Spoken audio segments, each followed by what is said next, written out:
नमस्कार। आज की बात में आपका स्वागत है। आज दिल्ली के मुख्यमंत्री अरविंद केजरीवाल की मुसीबतें कुछ ज्यादा ही बढ़ गईं। स्वाति मालीवाल के साथ मारपीट के केस में पुलिस आज केजरीवाल के घर तक पहुंच गई। केजरीवाल के साथी विभव कुमार के खिलाफ जो एफआईआर दर्ज की गई है, उसमें महिला के साथ बदसलूकी, हमला करना और गैर इरादतन हत्या की कोशिश जैसी संगीन धाराएं लगाई गई हैं। इसके बाद स्वाति मालीवाल ने कोर्ट जाकर मजिस्ट्रेट के सामने धारा 164 के तहत बयान भी दर्ज करवा लिया। धारा 164 के तहत जो बयान दर्ज होता है, उसे वापस नहीं लिया जा सकता।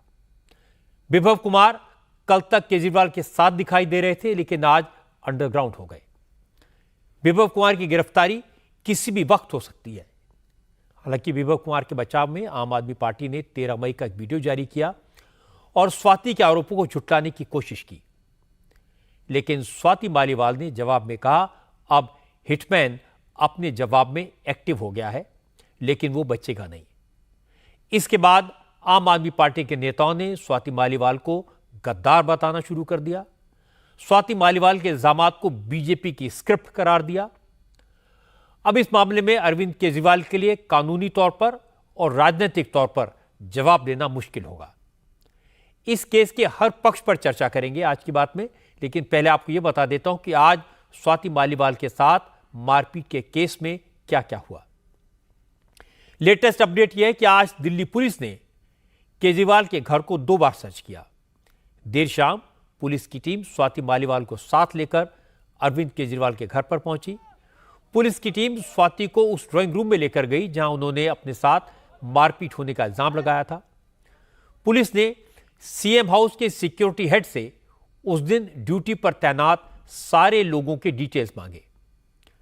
फिर स्वाति मालीवाल की मदद से दिल्ली पुलिस ने 13 मई को ही घटना का रिक्रिएशन किया। पुलिस ने स्वाति मालीवाल को मौका वारदात पर ले जाकर पूछा वो 13 जनवरी को किस वक्त केजरीवाल के घर पहुंची, कितने लोगों से मिली, ड्राइंग रूम में क्या क्या हुआ और उसके बाद वो कब वहां से निकली। उस दिन चीफ मिनिस्टर हाउस में कौन कौन मौजूद था, उस दिन मुख्यमंत्री के घर पर कौन कौन गया। इनकी सारी डिटेल पुलिस ने ले ली। पुलिस ने स्वाति मालीवाल से पूछा जब मारपीट की घटना हुई तो कितने लोग वहां मौजूद थे। उनमें से जो लोग आज भी ड्यूटी पर थे उनसे स्वाति को कन्फ्रंट भी कराया गया। दिल्ली पुलिस की 10 टीमें स्वाति मालीवाल के साथ मारपीट के केस की जांच कर रही हैं। स्वाति के पहुंचने से पहले दिल्ली पुलिस की फॉरेंसिक टीम ने चीफ मिनिस्टर हाउस में जाकर सबूत इकट्ठे किए। खासतौर पर उस ड्राइंग रूम से सबूत इकट्ठे किए गए जिसमें स्वाति मालीवाल के साथ मारपिटाई का आरोप है। दिल्ली पुलिस की टीम ने अरविंद केजरीवाल के घर से 13 मई और उसके बाद के सीसीटीवी फुटेज भी जब्त कर लिए। केजरीवाल के घर के बाहर ही 8 सीसीटीवी कैमरे लगे हुए हैं। उन सब के फुटेज पुलिस ने निकाले। अब उन लोगों के फोन्स की फॉरेंसिक जांच भी हो सकती है जो उस वक्त मुख्यमंत्री के घर में मौजूद थे। स्वाति मालीवाल ने दिल्ली पुलिस के सामने अपना बयान कल रात ही दर्ज करवा दिया था। इसके बाद उस बयान के आधार पर एफआईआर दर्ज हुई। दिल्ली में ही पुलिस ने रात को स्वाति मालीवाल को एम्स ले जाकर ट्रॉमा सेंटर में उनका मेडिकल करवाया और इसके बाद आज सुबह से पुलिस एक्टिव हो गई।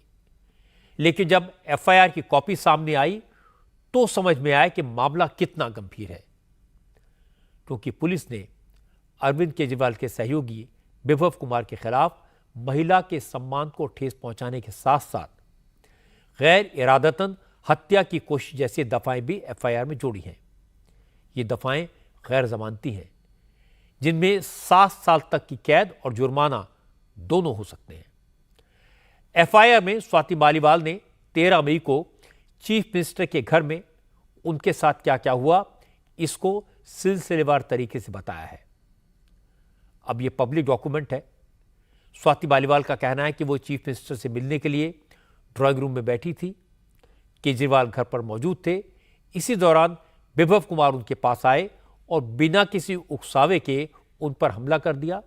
7-8 थप्पड़ मारे, गालियां दी और जब वो नीचे गिर गईं तो उनकी छाती, पेट और पेल्विस एरिया पर लातें मारी। इसके बाद उन्हें चीफ मिनिस्टर हाउस के बाहर फिकवा दिया गया। स्वाति मालीवाल ने पूरे घटनाक्रम को डिटेल में नरेट किया है। इसे आप सुनेंगे तो आपके भी रोंगटे खड़े हो जाएंगे। आप भी सोचेंगे किसी चीफ मिनिस्टर के घर पर राज्यसभा की मेंबर के साथ इस तरह की बदसलूकी कैसे हो सकती है? कोई इंसान इस तरह की हरकत कैसे कर सकता है? मैं दिल्ली में दिल्ली के मुख्यमंत्री श्री अरविंद केजरीवाल से मिलने उनके कैंप ऑफिस गई थी। ऑफिस जाने के बाद सीएम के पीएस विभव कुमार को फोन किया, लेकिन मुझसे संपर्क नहीं हो सका। फिर मैंने उनके मोबाइल नंबर पर व्हाट्सएप के माध्यम से एक मैसेज भेजा। हालांकि कोई जवाब नहीं आया। इसके बाद मैं घर के मुख्य दरवाजे के अंदर गई, जैसा कि मैं पिछले कई सालों से हमेशा से करती आई हूँ। क्योंकि विभव कुमार वहां मौजूद नहीं थे, इसलिए मैं घर के अंदर दाखिल हुई और वहां मौजूद कर्मचारियों को सूचित किया कि वो सीएम से मिलने के बारे में बताएं। मुझे बताया गया कि वो घर में मौजूद हैं और मुझे ड्राइंग रूम में जाने को कहा गया। मैं ड्राइंग रूम में जाकर सोफे पर बैठ गई और मिलने का इंतजार करने लगी। एक स्टाफ ने आकर मुझे बताया कि सीएम मुझसे मिलने आ रहे हैं और इतना कहने के बाद ही सीएम के पीएस विभव कुमार कमरे में घुस आए। वो बिना किसी उकसावे के चिल्लाने लगा, यहाँ तक कि मुझे गालियां भी देने लगा। मैं इस पर अचानक से स्तब्ध रह गई। मैंने उससे कहा कि मुझसे इस तरह से बात करना बंद करें और सीएम को फोन करें। उसने कहा, तू कैसे हमारी बात नहीं मानेगी? उसने मुझे थप्पड़ मारना शुरू कर दिया। उसने मुझे कम से कम 7-8 बार थप्पड़ मारे। मैं चिल्लाती रही। मैं बिल्कुल सदमे में थी और बचाव के लिए उसे धकेलने की कोशिश की। वो मुझ पर झपटा, बुरी तरह मेरी शर्ट को ऊपर खींच लिया। मेरी शर्ट के बटन खुल गए और मैं नीचे गिर गई और सेंटर टेबल पर अपना सर मारते हुए लगातार मदद के लिए चिल्लाती रही। विभव कुमार नहीं माने और अपने पैरों से मेरी छाती, पेट और शरीर के निचले हिस्से पर लात मारकर मुझ पर हमला किया। मुझे पीरियड्स हो रहे थे। मैंने उससे कहा कि कृपया मुझे जाने दें क्योंकि मैं बहुत दर्द में हूँ। हालांकि उसने बार बार पूरी ताकत से मुझ पर हमला किया। मैं कोशिश कर रही थी कि किसी तरह से बाहर निकल जाऊं। फिर मैं ड्राइंग रूम के सोफे पर बैठ गई और हमले के दौरान चश्मा नीचे गिर गया। इस हमले से मैं भयानक सदमे की स्थिति में थी। मुझे गहरा सदमा लगा और मैंने 112 नंबर पर फोन किया और घटना की सूचना दी। विभव ने मुझे धमकी देते हुए कहा, कर ले जो तुझे करना है, तू हमारा कुछ नहीं कर पाएगी। ऐसी जगह गाड़ देंगे किसी को पता नहीं चलेगा। फिर जब उसे एहसास हुआ कि मैं 112 नंबर पर हूँ, वो कमरे से बाहर चला गया। क्योंकि स्वाति मालीवाल ने जो बताया वो हैरान करने वाला है। कानून की नज़र में ये मामला बहुत गंभीर है। ये सिर्फ एक महिला के साथ बदसलूकी का साधारण केस नहीं है। चीफ मिनिस्टर के घर में राज्यसभा की मेंबर के साथ मारपीट का मामला है। इसलिए दिल्ली पुलिस ने इस पर तेजी से एक्शन लिया। दिल्ली पुलिस की टीम विभव कुमार के घर पहुंची। वहां मौजूद सुरक्षाकर्मियों ने पहले तो पुलिस की टीम को अंदर नहीं जाने दिया। काफी देर के बाद पुलिस की टीम पीछे के दरवाजे से विभव कुमार के घर गई, लेकिन विभव कुमार घर पर नहीं है। अब दिल्ली पुलिस के जवान विभव कुमार के घर के आसपास तैनात कर दिए गए हैं। अगर वो घर आते हैं तो उन्हें गिरफ्तार किया जाएगा। इसी बीच महिला आयोग भी एक्टिव हो गया। महिला आयोग ने आज विभव कुमार को नया समन इशू किया और कल पूछताछ के लिए बुलाया है। हालांकि एनसीडब्ल्यू का समन भी विभव के घर रिसीव नहीं किया गया। एनसीडब्ल्यू की टीम समन को विभव के घर के दरवाजे पर चिपका कर लौटाई। महिला आयोग के अध्यक्ष रेखा शर्मा ने कहा कि अगर कल भी विभव कुमार पेश नहीं होते तो फिर वो एक टीम उनके घर पर भेजेंगी। रेखा शर्मा ने कहा इस मामले में बहुत जल्द एक शिकायत अरविंद केजरीवाल के खिलाफ भी दर्ज होने वाली है। हमने एक इंक्वायरी टीम बनानी है और उनको भेजनी है, क्योंकि मुझे नहीं लगता कि विभव आएगा। उन्होंने अभी तक तो लिया ही नहीं है हमारे से नोटिस। हमने आज फिर से नोटिस भेजा है पुलिस के थ्रू। नहीं लेते हैं तो हम इंक्वायरी टीम खुद भेजेंगे। सेक्शंस पुलिस ने हमें भेज दी है। मैंने डिटेल आपको पहले भी भेज दी है डिटेल, और मुझे लगता है कुछ एडिशनल चार्जेस भी लगेंगे इसमें। सीएम के साथ वो नजर आए थे लखनऊ जाते हुए, मीडिया कर्मियों के कैमरे में कैद हुए थे। अब वो दिखाई नहीं दे रहे हैं। क्या बड़े लेवल पर बचाने की कोशिश हो रही है? इस तरह की आपको जानकारी किसी तरह की? बड़े लेवल पे बचाने की ही नहीं, ये बताने की भी कोशिश हो रही है कि वो केयर नहीं करते हैं अगर एक महिला की पिटाई किसी ने की है। दैट शोज कि कितनी इनसेंसिटिविटी है ये सीएम में, और ये कहना और करने, कथनी और करनी में कितना बड़ा फर्क है इनका। इनके खिलाफ भी पुलिस को कंप्लेंट आने वाली है, मुझे लगता है। जब मामला इतना बढ़ गया तो पहली बार आम आदमी पार्टी की तरफ से स्वाति मालीवाल पर पहला वार हुआ। आम आदमी पार्टी के ऑफिशियल ट्विटर हैंडल से 13 मई का एक वीडियो रिलीज किया गया। वीडियो में केजरीवाल के घर के ड्राइंग रूम का है। स्वाति मालीवाल सोफे पर बैठी दिखाई दे रही हैं। उनकी वहां मौजूद सुरक्षा कर्मियों से बहस हो रही है। 52 सेकंड के इस वीडियो में सिक्योरिटी गार्ड स्वाति मालीवाल से बाहर जाने को कह रहे हैं और स्वाति कह रही हैं कि उन्होंने 112 नंबर पर फोन कर दिया है। वो पुलिस का इंतजार कर रही हैं। पुलिस के आने तक कहीं नहीं जाएंगी। स्वाति मालीवाल बार बार कह रही हैं कि उनकी बात टीसीपी से कराई जाए। आम आदमी पार्टी की तरफ से जारी किए गए इस वीडियो में साफ साफ तो कुछ समझ में नहीं आ रहा, क्योंकि वीडियो वहां मौजूद किसी शख्स ने छुपकर रिकॉर्ड किया। इस वीडियो में स्वाति गुस्से में ये चिल्लाते हुए कह रही हैं, अगर किसी ने उन्हें टच किया तो वो उसकी नौकरी खा जाएंगी। गुस्से में उन्होंने विभव कुमार के लिए कुछ अपशब्दों का इस्तेमाल भी किया और ये सुनाई दे रहा है। I will do it. आज मैं इन लोगों को सबको बताऊं। हाँ बता देना, वो बात वो आपका हेडेक है। आप मेरे को डीसीपी से बात कर रही हैं अभी करा रहे हैं। आप आइए, आप उधर आ जाओ। आप आइए ना। नहीं, मैं एसएचओ सिविल लाइन से बात करूंगी पहले। नहीं हम यहाँ नहीं कर सकते। नहीं, अब यही होगा और जो करना है करो। और तुम्हारी भी नौकरी खाऊंगी अगर मेरे को टच करो। तो सभी तो कह रहे हैं हाँ, तो इसलिए कह रहे हैं हम ना। हम्बली रिक्वेस्ट कर रहे हैं। मैंने अभी 112 पे कॉल कर दी है, लेट द पुलिस कम, उसके बाद मैं बात करूँ। तो पुलिस भी तो बाहर ही आएगी, वो यहाँ तक नहीं आएगी ना। नहीं, कुछ नहीं होता, अब अंदर ही आएगी। जो प्लीज होगा please come with me, please madam बात चलो। हेलो मैडम प्लीज, उठा के फेंक ना, उठा के फेंक। हम रिक्वेस्ट कर रहे हैं आपसे। हम तो रिक्वेस्ट कर रहे हैं। आज फेंक दो। आज आप पढ़े लिखे लोग हैं, हम आपके साथ ऐसा थोड़ा करेंगे। ये गंजा प्लीज आप ऐसा मैडम ना नहीं, बोलें। आप ऐसा ना बोलें, जस्ट बिकॉज यू आर क्योंकि आपसे जैसे सीसीटीवी लोग बोल रहे हैं। जैसे वीडियो सामने आया तो स्वाति मालीवाल ने तुरंत ट्विटर पर रिएक्ट किया। स्वाति ने लिखा, हर बार की तरह इस बार भी इस राजनीतिक हिटमैन ने खुद को बचाने की कोशिशें शुरू कर दी हैं। अपने लोगों से ट्वीट करवा के आधी बिना संदर्भ का वीडियो चलाकर इसे लगता है ये इस अपराध को अंजाम देकर खुद को बचा लेगा। स्वाति मालीवाल ने लिखा कि कोई किसी को पीटते हुए वीडियो बनाता है क्या? घर के अंदर की और कमरे की सीसीटीवी फुटेज की जांच होते ही सच सबके सामने होगा। जिस हद तक गिर सकता है गिर जा, भगवान सब देख रहा है। एक न एक दिन सबकी सच्चाई दुनिया के सामने आएगी। स्वाति मालीवाल ने ट्वीट किया, लेकिन आज कुछ बोली नहीं। जब वो कोर्ट में बयान दर्ज करवाने गई उस वक्त भी मीडिया ने उनसे सवाल पूछने की कोशिश की, लेकिन स्वाति मालीवाल की हालत देखकर ऐसा लग रहा था जैसे वो वाकई में बोलने की स्थिति में नहीं है। हालांकि इसके बाद आम आदमी पार्टी ने जवाब देने में देर नहीं की। केजरीवाल की सरकार में मिनिस्टर आतिशी सिंह कैमरों के सामने आई। आतिशी ने कहा, जो वीडियो सामने आया है उससे सच्चाई सामने आ गई है। स्वाति मालीवाल की कहानी झूठी है, मनगढ़ंत है। यह सब बीजेपी की स्क्रिप्टेड कहानी है। आतिशी सिंह ने कहा कि स्वाति मालीवाल को बीजेपी ने चीफ मिनिस्टर के घर पर भेजा था। अरविंद केजरीवाल को फंसाने की साजिश थी। स्वाति मालीवाल 13 मई को सुबह सुबह बिना अपॉइंटमेंट के चीफ मिनिस्टर के घर पहुंची। सिक्योरिटी स्टाफ ने उन्हें रोका, लेकिन वो जबरदस्ती वहां घुस गई, ड्राइंग रूम तक चली गई और चीफ मिनिस्टर को तुरंत बुलाने की जिद करने लगी। विभव कुमार ने उन्हें समझाया, जब नहीं मानी तो उन्हें बाहर निकलने को कहा गया।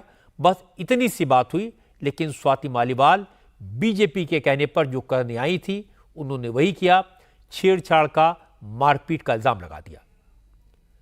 आतिश सिंह ने कहा, जो वीडियो सामने आया है उसमें कहीं ऐसा नहीं दिख रहा कि स्वाति मालीवाल को चोट लगी है, वो घायल हैं, उन्हें दर्द हो रहा है, बल्कि वो खुद ही सिक्योरिटी वालों और विभव कुमार को धमकाते हुए दिखाई दे रही है। जब से अरविंद केजरीवाल जी को बेल मिली है, जमानत मिली है और भारतीय जनता पार्टी द्वारा लगाए गए झूठे केसों से वो तिहाड़ जेल से बाहर आए हैं, तब से भारतीय जनता पार्टी बौखलाई हुई है। षड्यंत्र के तहत स्वाति मालीवाल जी को दिल्ली के मुख्यमंत्री अरविंद केजरीवाल जी के घर 13 मई को सुबह सुबह भेजा गया।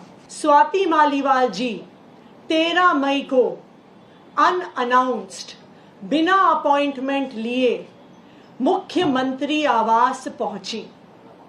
उनका इरादा था कि मुख्यमंत्री पर आरोप लगाया जाए, लेकिन मुख्यमंत्री जी उस समय अवेलेबल नहीं थे, उपलब्ध नहीं थे, इसलिए वो बच गए।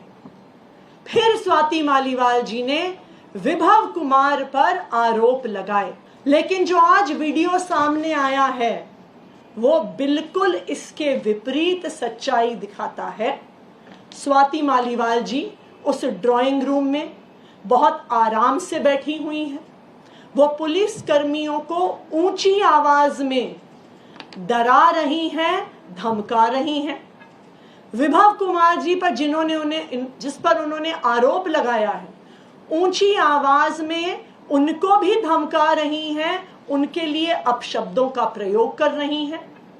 उनके कपड़े फटे हुए नहीं हैं, किसी भी प्रकार से उनके सर पर चोट नहीं दिख रही है। आतिश सिंह ने बताया कि अब विभव कुमार ने भी स्वाति मालीवाल के खिलाफ दिल्ली पुलिस में कंप्लेंट दी है। उनकी कंप्लेंट पर भी जांच होगी और पूरा सच सामने आ जाएगा।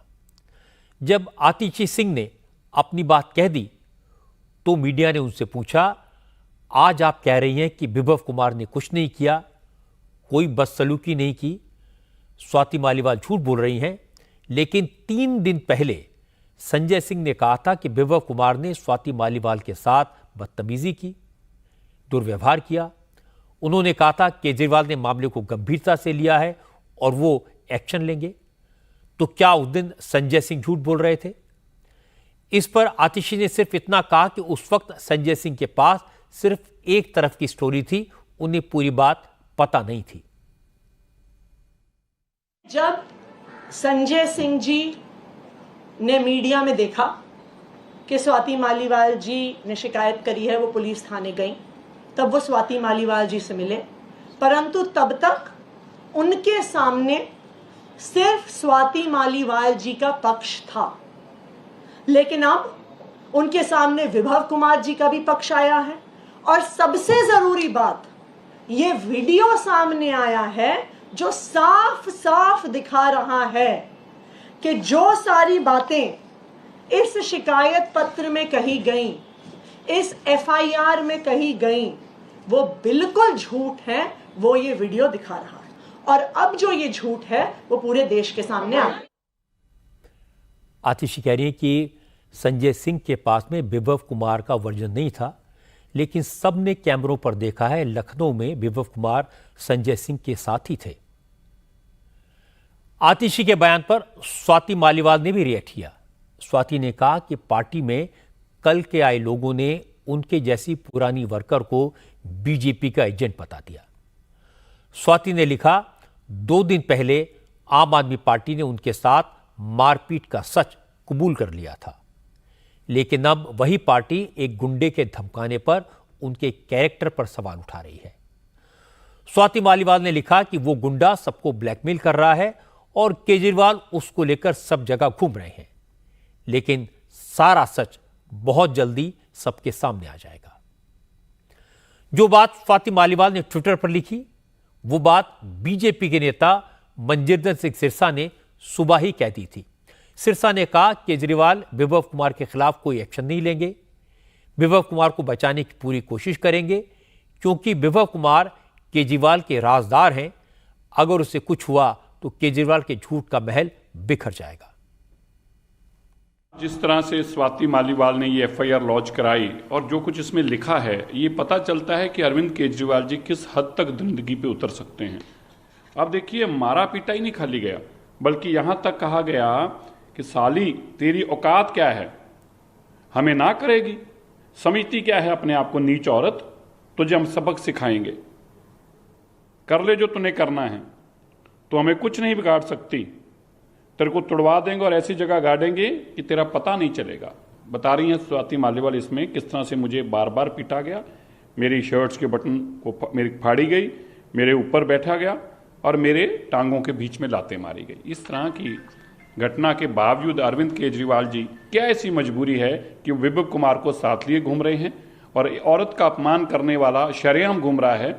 ये बहुत स्पष्ट है अरविंद केजरीवाल जी के वैभव कुमार राजदार हैं, शराब घोटाले के खास तौर पर राजदार हैं, और जितने भी उन्होंने पाप किए हैं उसमें वैभव कुमार उनका राजदार है। इसलिए जैसे सज्जन कुमार, जगदीश टाइटर, HKL भगत पे कांग्रेस कभी कार्रवाई नहीं कर पाई क्योंकि उनके राजदार थे, इसी तरह अरविंद केजरीवाल जी भी वैभव कुमार पर कार्रवाई नहीं कर सकते, ये उनकी मजबूरी है।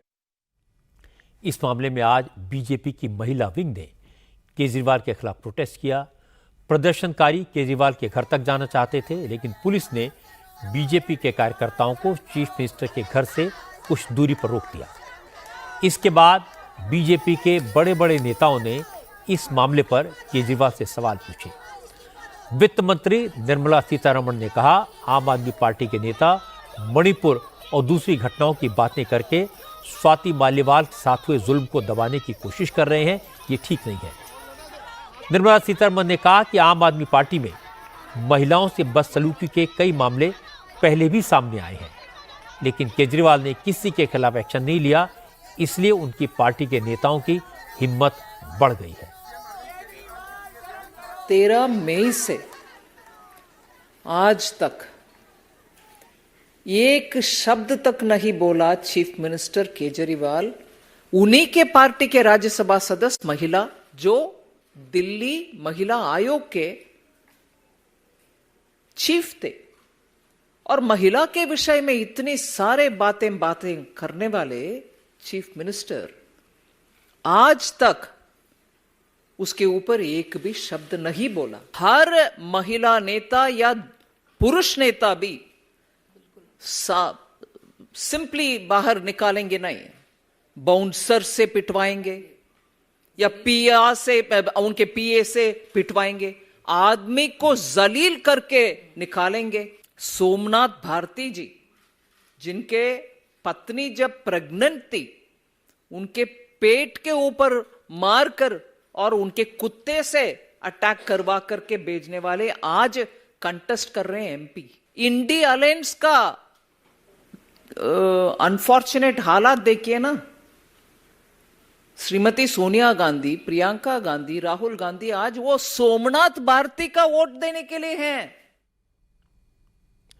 हैरानी की बात यह कि बंगाल कांग्रेस अध्यक्ष अधीर रंजन चौधरी ने भी आज स्वाति मालीवाल को सपोर्ट किया। अधीर रंजन ने कहा, किसी को भी किसी महिला पर अत्याचार करने का अधिकार नहीं है, विभव कुमार पर सख्त कार्रवाई होनी चाहिए। यह अन्याय है, घोर अन्याय, इनको सजा होना चाहिए, जांच होना चाहिए और सच्चाई क्या है इसका उजागर होना चाहिए। किसी भी व्यक्ति को, चाहे वो मंत्री हो या मंत्री का सांत्री हो, ये अधिकार तो नहीं है कोई महिला पे अत्याचार करे, कोई महिला पे अन्याय बर्ताव करे, चाहे वो महिला एमपी ना भी रहे, एमएलए ना भी रहे, महिला तो महिला होते हैं। कोई भी महिला पर इस तरीके की अत्याचार, इस तरह की उनकी सम्मान को लेकर छेड़छाड़ करने के अधिकार किसी को नहीं है, तो इसके लिए सख्त कार्रवाई होना चाहिए। ये बात तो सही है, किसी भी महिला के साथ इस तरह की बदसलूकी का, मारपीट का, गालियां देने का अधिकार किसी को भी नहीं है, चाहे वो कोई हो, किसी पोजीशन में हो। स्वाति मालीवाल के केस में आतिशी का यह दावा सेंसेशनल है कि स्वाति को बीजेपी ने केजरीवाल के घर साजिश के तहत भेजा, लेकिन 3 दिन पहले संजय सिंह ने तो कहा था कि विभव ने स्वाति के साथ बदसलूकी की। उन्होंने कहा था केजरीवाल विभव के खिलाफ एक्शन लेंगे। स्वाति अब कह रही हैं कि केजरीवाल विभव के दबाव में हैं क्योंकि उनके पास कई बड़े राज हैं, इसीलिए इस पूरे मामले को ट्विस्ट देने की कोशिश की जा रही है। असल में ये सारी की सारी खिचड़ी घर में ही पकी है। स्वाति के साथ जो हुआ वो दुर्भाग्यपूर्ण है, लेकिन जो हुआ वो क्यों हुआ ये समझना मुश्किल है।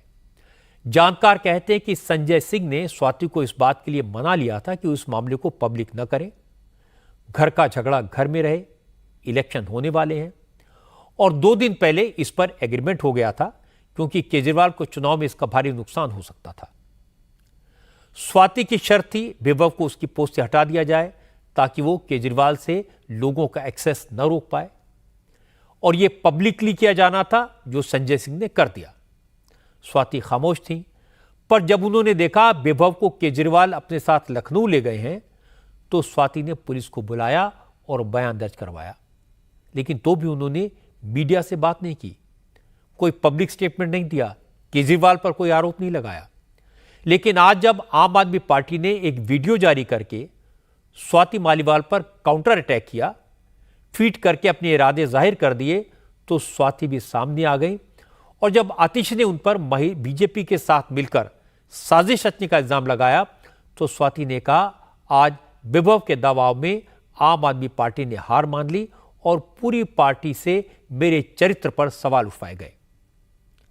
इस सारी की सारी घटना चौंकाने वाली है, चिंता में डालने वाली है। अब पुलिस इस मामले की हर एंगल से जांच कर रही है। इसमें कानून स्वाति के साथ है, पब्लिक सिंपैथी स्वाति के साथ है, पॉलिटिकल सिचुएशन उनके फेवर में है। इसलिए केजरीवाल की मुश्किलें बढ़ सकती हैं। चुनाव का मौका है, दिल्ली में 25 तारीख को पोलिंग होनी है। यही देखते हुए आज आम आदमी पार्टी ने इस मामले में बीजेपी को लपेटने की कोशिश की। लेकिन इस मसले पर बीजेपी का काउंटर भी जल्दी ही आएगा, क्योंकि कल दिल्ली में नरेंद्र मोदी की पहली रैली है और मोदी इस मसले पर क्या कहेंगे, यह देखने सुनने लायक होगा। नरेंद्र मोदी ने आज उत्तर प्रदेश और महाराष्ट्र में कैंपेन किया। यूपी के बाराबंकी, फतेहपुर और हमीरपुर में मोदी की रैलियां हुई। उत्तर प्रदेश की रैलियों में आज मोदी ने कांग्रेस और समाजवादी पार्टी पर पहले से भी तीखा अटैक किया। बाराबंकी की रैली में मोदी ने कहा 4 जून की तारीख दूर नहीं है। अभी क्लियर हो चुका है कि मोदी सरकार की हैट्रिक बनने वाली है और इंडिया अलायंस टूटकर बिखरने वाला है। लेकिन अभी भी इंडिया अलायंस के नेता प्रधानमंत्री बनने के ख्वाब देख रहे हैं। इसी बात को लेकर झगड़ा शुरू हो गया है। मोदी ने कहा कि जनता कांग्रेस और समाजवादी पार्टी के इरादे जान गई है। ये लोग रामलला को फिर से टेंट में भेजने की प्लानिंग कर रहे हैं, राम मंदिर पर बुलडोजर चलवाने की बात कर रहे हैं। मोदी ने कहा अगर बुलडोजर ही चलवाना है तो योगी आदित्यनाथ से सीखना चाहिए कि बुलडोजर कहां चलाना चाहिए।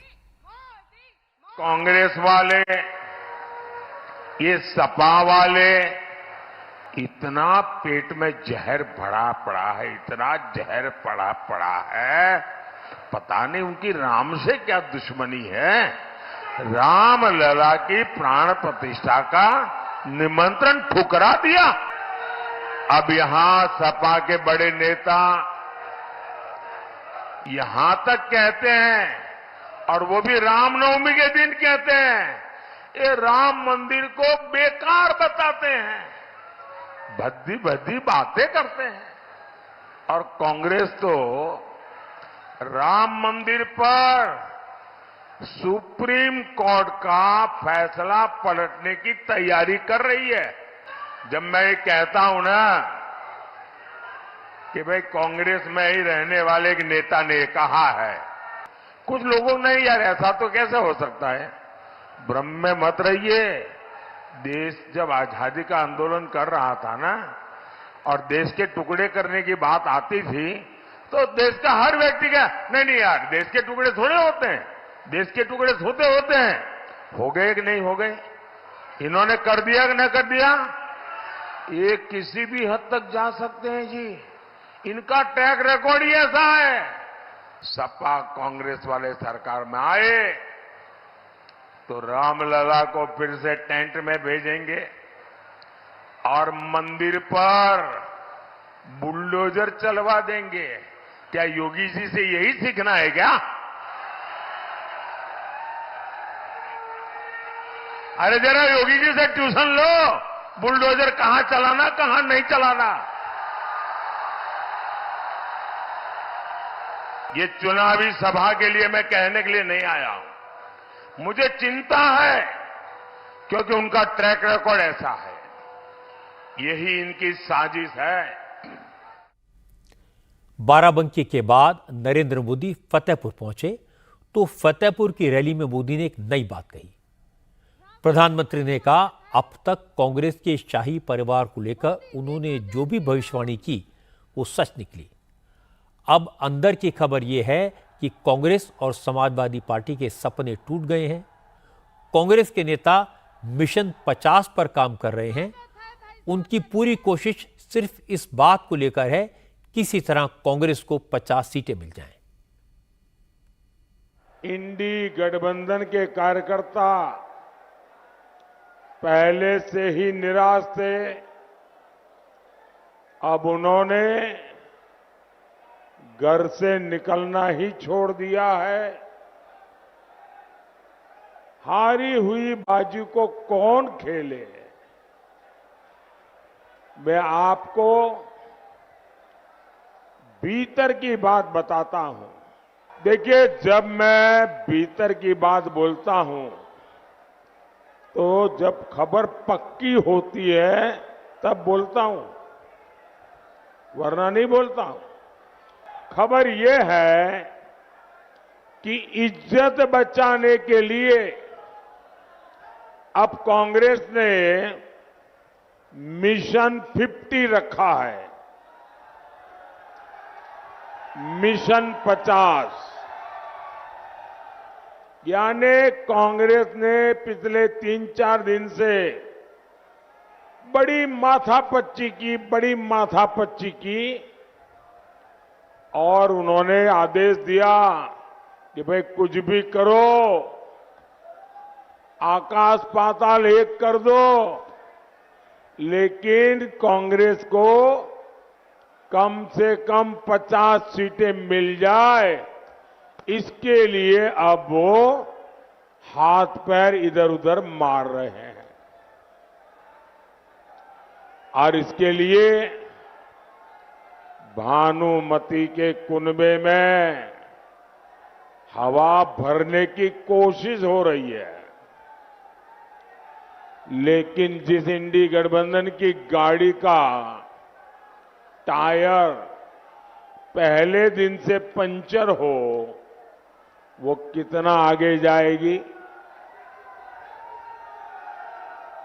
एक ना एक दिन उसका भट्टा बैठना ही था और वो बैठ गया। आपको पता है हालत क्या हो गई है? पंजे और साइकिल के सपने टूट गए, खटाखट खटाखट। अब 4 जून के बाद की प्लानिंग हो रही है, हार का ठिकरा किस पर फोड़ा जाए। खटाखट खटाखट। मोदी को आज राहुल और अखिलेश ने भी जवाब दिया। असल में आज कांग्रेस का पूरा कुनबा अमेठी और रायबरेली में था। अखिलेश यादव उनके साथ थे। कैंपेन के दौरान पहली बार सोनिया गांधी भी मंच पर दिखाई दी। रायबरेली में 20 मई को वोटिंग होनी है। कल कैंपेन का आखिरी दिन है, इसलिए सोनिया गांधी, प्रियंका गांधी, राहुल गांधी और अखिलेश यादव की रायबरेली में रैली हुई। चूंकि मोदी बार बार अपने भाषणों में राहुल गांधी के जुमले खटाखट खटाखट का इस्तेमाल कर रहे हैं, इसे राहुल गांधी ने अपनी बड़ी जीत बताया। राहुल गांधी ने कहा उनके पास इतनी ताकत है कि मोदी से जो चाहें बुलवा सकते हैं। पहले नरेंद्र मोदी अडानी अंबानी का नाम नहीं लेते थे, उनके कारण लेने लगे। राहुल ने कहा जब से उन्होंने गरीबों के अकाउंट में खटाखट खटाखट पैसा डालने की बात की तो मोदी उन्हें कॉपी करने लगे। राहुल ने कहा यह मोदी का डेस्परेशन है, उन्हें हार सामने दिखाई दे रही है। मगर अब काफी मजा आ रहा है, क्योंकि जो भी मैं चाहता हूं मैं प्रधानमंत्री के मुंह से बुलवा सकता हूं। मैंने कहा नरेंद्र मोदी जी, आप अडानी अंबानी का नाम कभी नहीं लेते हो। 2 दिन बाद नरेंद्र मोदी जी कहते हैं अडानी अंबानी। फिर मैंने कहा कि हम बैंक अकाउंट में ठकाठक ठकाठक ठकाठक ठकाठक पैसा डालेंगे। नरेंद्र मोदी अपने भाषण में कहते हैं ठकाठक ठकाठक ठकाठक ठकाठक। आप मुझे बताओ क्या बुलवाना है नरेंद्र मोदी से, मैं कल बुलवा देता हूं। 2 मिनट लगेंगे। और अगर कुछ नहीं बुलवाना है वो भी बता दो। नरेंद्र मोदी हार एक्सेप्ट कर गए हैं। जैसे कहते हैं ना गुड बाय, बस हो गई गुड बाय नरेंद्र मोदी जी की। मैं आपको लिख के दे रहा हूं, 4 जून नरेंद्र मोदी हिंदुस्तान के प्रधानमंत्री नहीं रहेंगे। अब किसी से कोई बात बुलवा लेना कैसे इतनी बड़ी उपलब्धि हो सकती है, ये तो राहुल गांधी ही समझा सकते हैं। लेकिन अखिलेश यादव ने भी राहुल की लाइन पकड़ी, क्योंकि मोदी ने कहा था कि 4 जून के बाद इंडिया अलायंस खटाखट टूटेगा और दोनों शहजादे खटाखट विदेश निकल जाएंगे। अखिलेश ने इसका जवाब दिया। ये जो जन सैलाब दिखाई दे रहा है, ये आज फैसला कर रहा है कि राहुल गांधी जी न केवल जीतेंगे बल्कि देश की रिकॉर्ड जीतों में ये रायबरेली शामिल होने जा रहा है। रायबरेली की यही राय है, भाजपा यहां से जाए। दिल्ली वालों ने जब से सुना कि गरीबों के लिए फैसले होने जा रहे हैं, तब से वो आपके प्रत्याशी के खटाखट की नकल करने लगे हैं। वो कह रहे हैं कि हम लोग विदेश चले जाएंगे, लेकिन हमारे देश की जनता जागरूक है। बताओ, उनके जो मित्रगण थे या साथी थे, एक के बाद एक खटाखट विदेश भाग गए कि नहीं भाग गए। अब जनता इनसे कह रही है कि अब आपको हटा देंगे, फटाफट। कहते थे कि न खाएंगे न खाने देंगे। बताओ, वो सब डकार गए कि नहीं डकार गए? डकार गए और कह रहे हैं गटागट। इस रैली में सबसे आखिर में थोड़ी देर के लिए सोनिया गांधी भी पहुंची।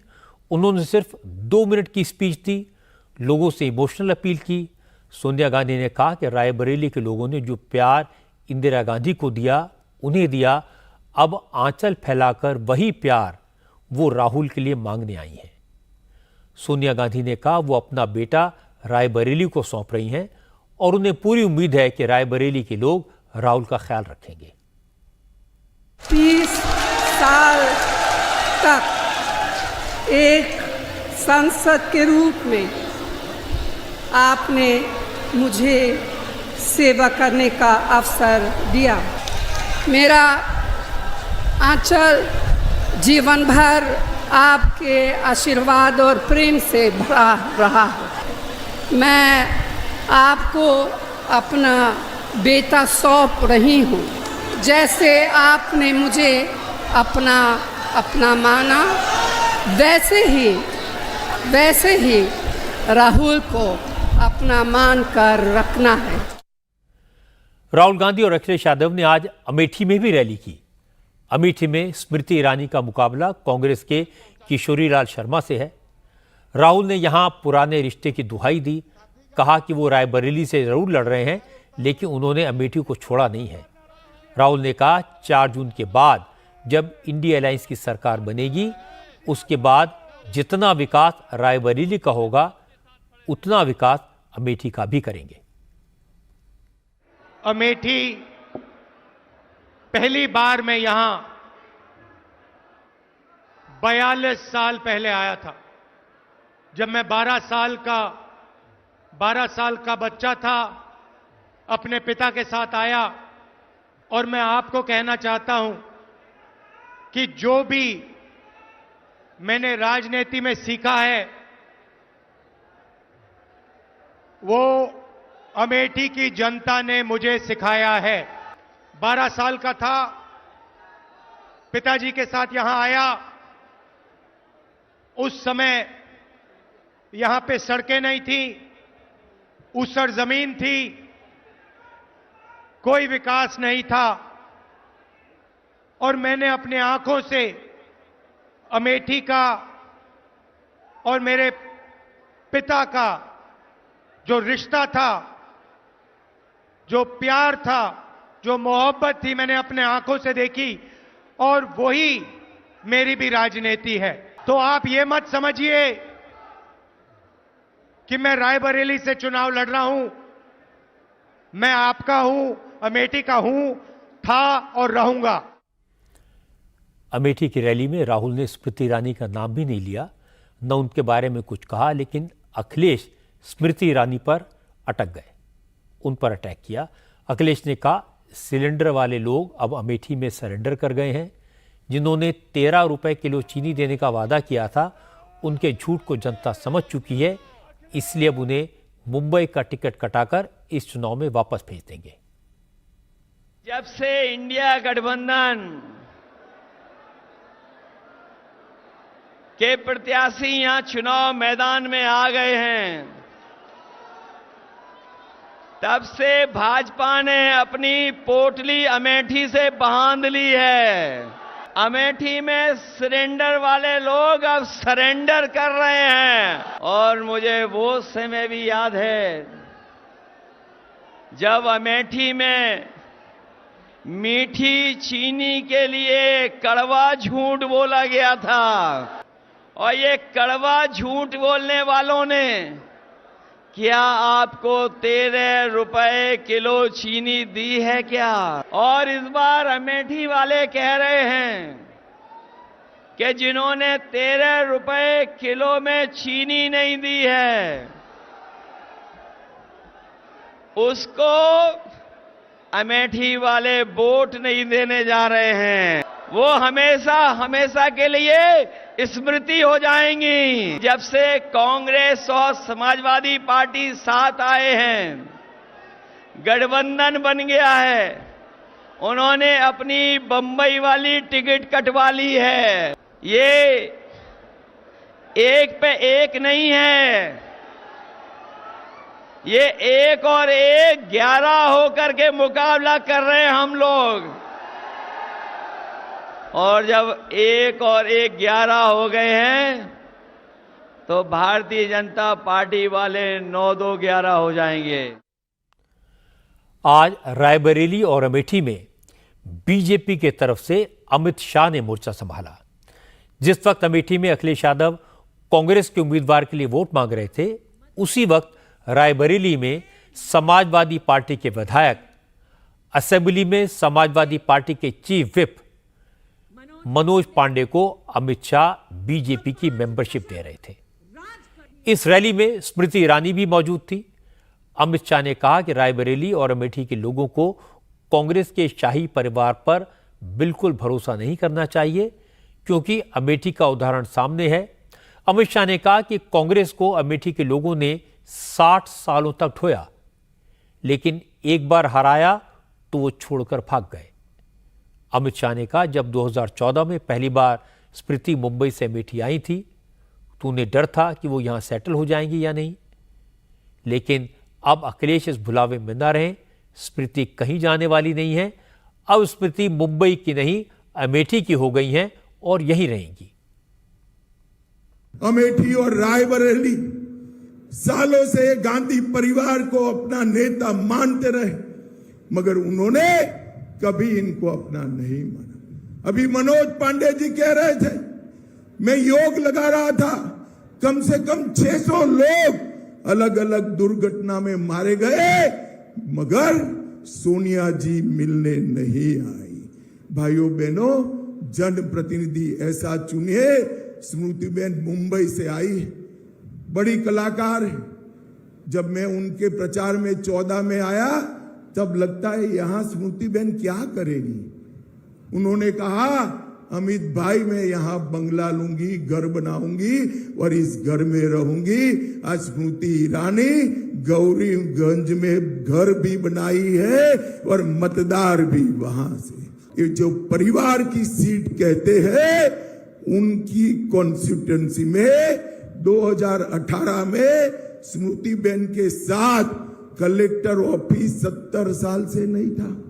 70 साल से कलेक्टर ऑफिस नहीं था।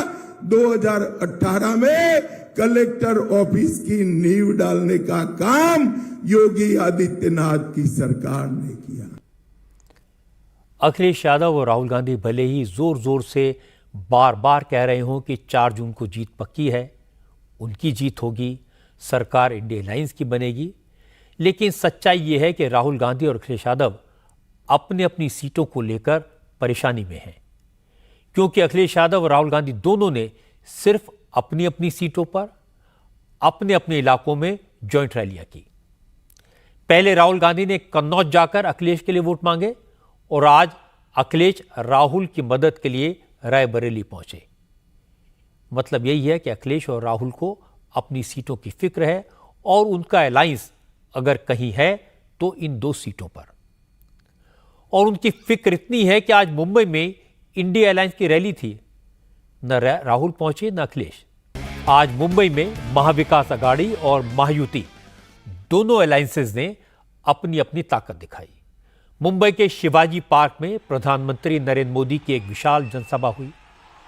इस रैली में महाराष्ट्र के मुख्यमंत्री Eknath Shinde, deputy chief minister Devendra Fadnavis और अजीत पवार के साथ साथ महाराष्ट्र नवनिर्माण सेना के अध्यक्ष राज ठाकरे भी मंच पर मौजूद थे। मुंबई की रैली में मोदी ने कहा, कांग्रेस की सरकारों ने देश का बड़ा नुकसान किया। अगर महात्मा गांधी के कहने पर कांग्रेस को भंग कर दिया गया होता तो आज देश कम से कम 5 दशक आगे होता। मोदी ने कहा कि ये उनकी गारंटी है, जब वो जाएंगे तो विकसित भारत देकर जाएंगे।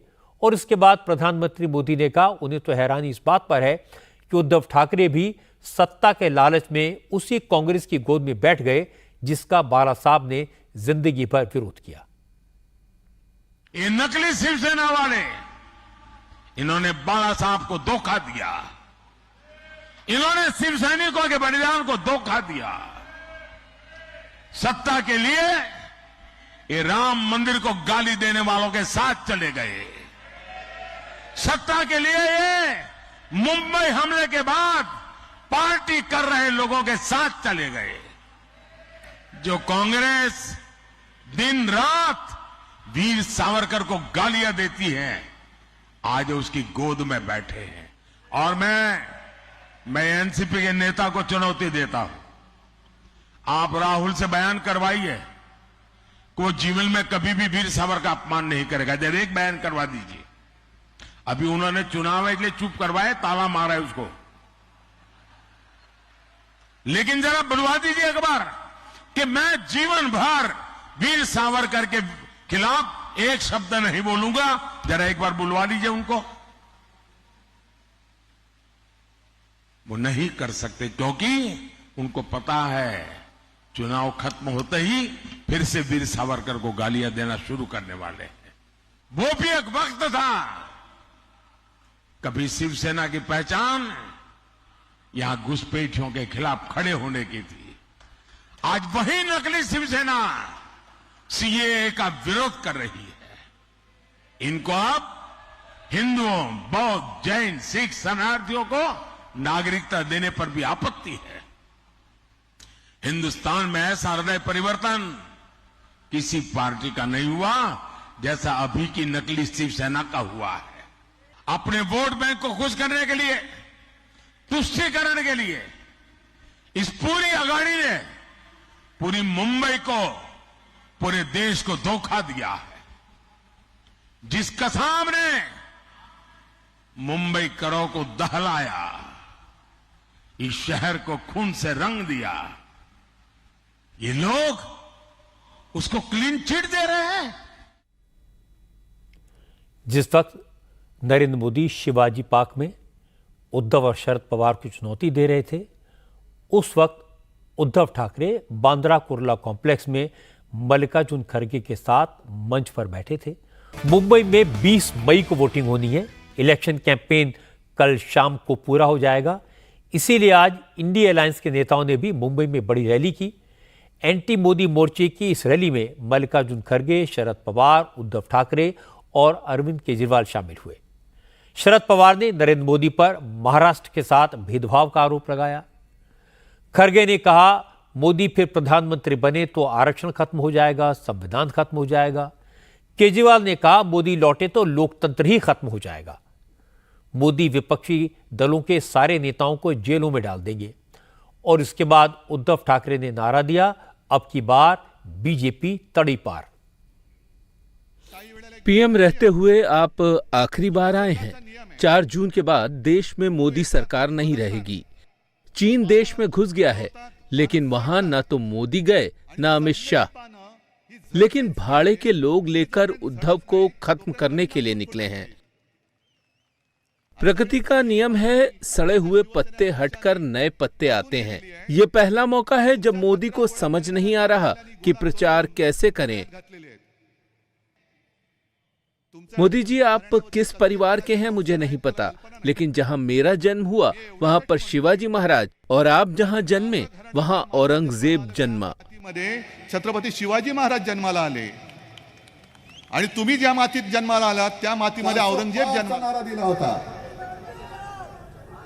पण आपण काय दिला नारा?